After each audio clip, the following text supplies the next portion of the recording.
Welcome to This Explainer. Okay, grab a seat, because today I'm stepping in as your personal financial coach. We are going to get your ETF starter portfolio selected, and we're going to do it with total confidence. It's time to stop that endless comparison loop once and for all. Look, you've done the planning, you've learned how to evaluate exchange-traded funds, and you already know your risk tolerance. But right now, you're facing the absolute hardest part of this whole process, actually moving from just analyzing the market to genuinely owning assets.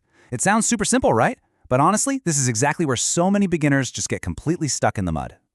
Look at this quote for a second. It directly challenges that core anxiety of perfectionism. You know what I mean? You might find yourself comparing two nearly identical ETFs for literally hours, totally terrified of making the wrong mistake. But here's the hard truth. The cost of doing absolutely nothing while you search for the perfect fund, it's almost always higher than the tiny microscopic fractional percentage point you might save. Your hesitation is actually costing you real money. So here's our game plan for today. We'll start with overcoming ETF analysis paralysis, move into the running shoe metaphor, and then break down the fund selection scheme.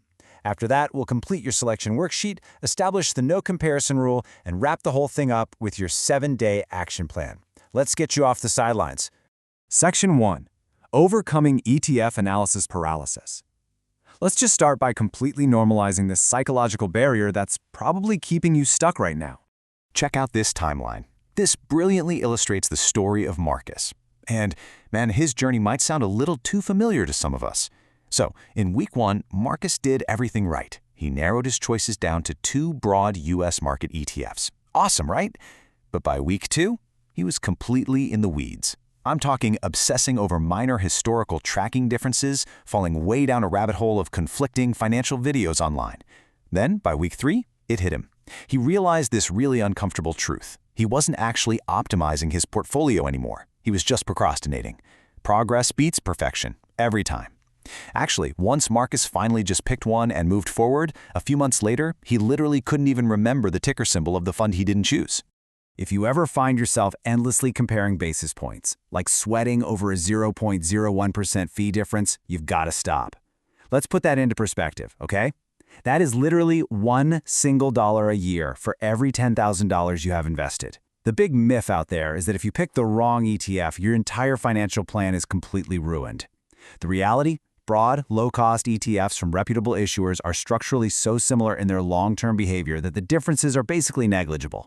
There is absolutely no single objectively best ETF in the universe.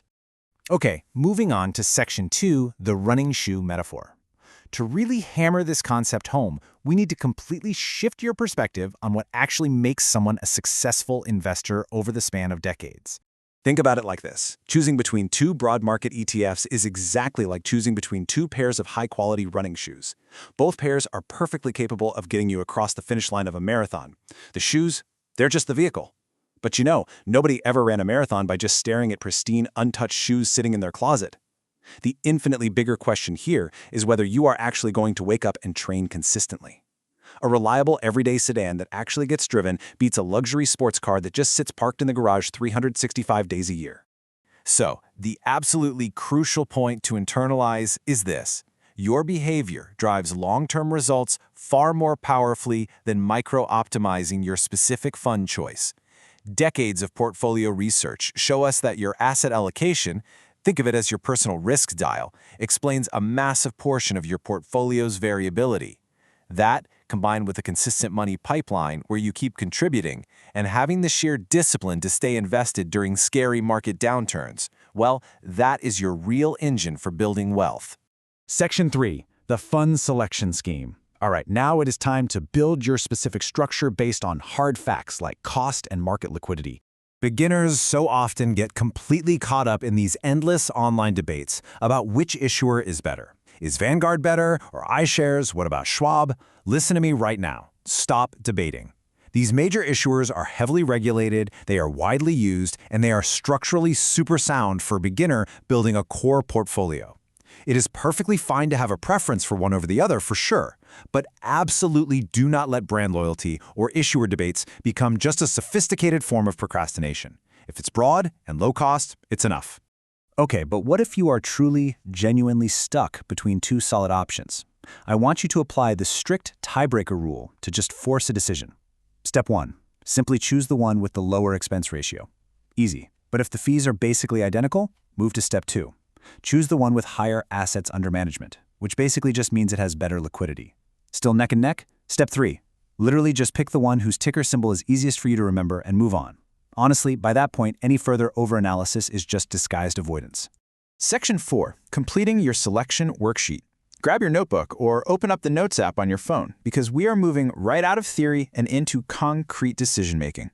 I want you to list your final candidates and create a simple checklist, just like this. Limit yourself to a strict maximum of 2 candidate ETFs per category. Say 2 for your stocks and 2 for your bonds, if your plan calls for them. Confirm they pass all your basic structural checks for being broad and low cost. Run them through our tiebreaker rule to make the final call. And listen, here is the absolute most important part of this whole exercise. Once this list is made, do not add any more shiny new options to it. Now, let's look at how this builds your overall structure. Once you have your specific ticker symbols written down, you just need to confirm that they match the target percentages of your personal risk dial. So for example, if your overall financial plan calls for an 80% allocation to a broad stock ETF and 20% to a broad bond ETF, verify that alignment. Structure drives your outcomes, and this step connects your chosen concrete tickers directly to your long-term strategy. Section 5, the No Comparison Rule. Next up, we need to lock in your mindset and build a fortress against FOMO. I want you to take a screenshot of this right now or physically write this exact no comparison rule down. It says, I chose these ETFs because they are broad, low cost, and liquid. I understand what they track. I will not change them because of short-term headlines. By writing this down today, you are creating a psychological safety net. You are making a rational, clear-headed commitment today to protect your future self from emotional tinkering when the market gets rocky later on. Because trust me, you are going to be tempted. Someone online is inevitably going to claim they found a magic, slightly better fund universe. Whenever you feel that urge bubbling up to go hunt for a replacement, use this self-talk boundary script. Actually remind yourself aloud, I am not chasing the newest shiny ETF. I am building a long-term system. Choosing your ETFs isn't about finding absolute perfection. It's about building a robust system you can genuinely stick with for decades. Remember, good enough wins. Section 6. Your 7-day action plan. To make absolutely sure you don't lose the momentum we've built up today, I'm giving you a strict schedule. Here is your 7-day checklist to get you across the finish line. On day 1, simply reread your rules for what makes a quality ETF. By day 3, I want you to have your exact ticker symbols written down clearly, using that tiebreaker rule we talked about. Day 5 is crucial. This is an active, deliberate exercise in ignoring any research into better alternatives. Put the blinders on, seriously. And by day 7, you are setting a calendar reminder to schedule your very first purchase. Check off these boxes day by day, systematically shutting down that perfectionism until you execute the trade. As we wrap up this explainer, I really want you to look at this question and reflect on it for a second. Did you notice perfectionism or a fear of regret sort of creeping in while we were talking today? Step out of your own head. Remember, a perfectly decent ETF chosen decisively today is mathematically going to crush a perfect ETF chosen 3 years too late. So it's time to claim ownership of your financial future right now. Ask yourself, what would future you thank you for doing today? Finalize those tickers, lock it in, and go take action. You've got this.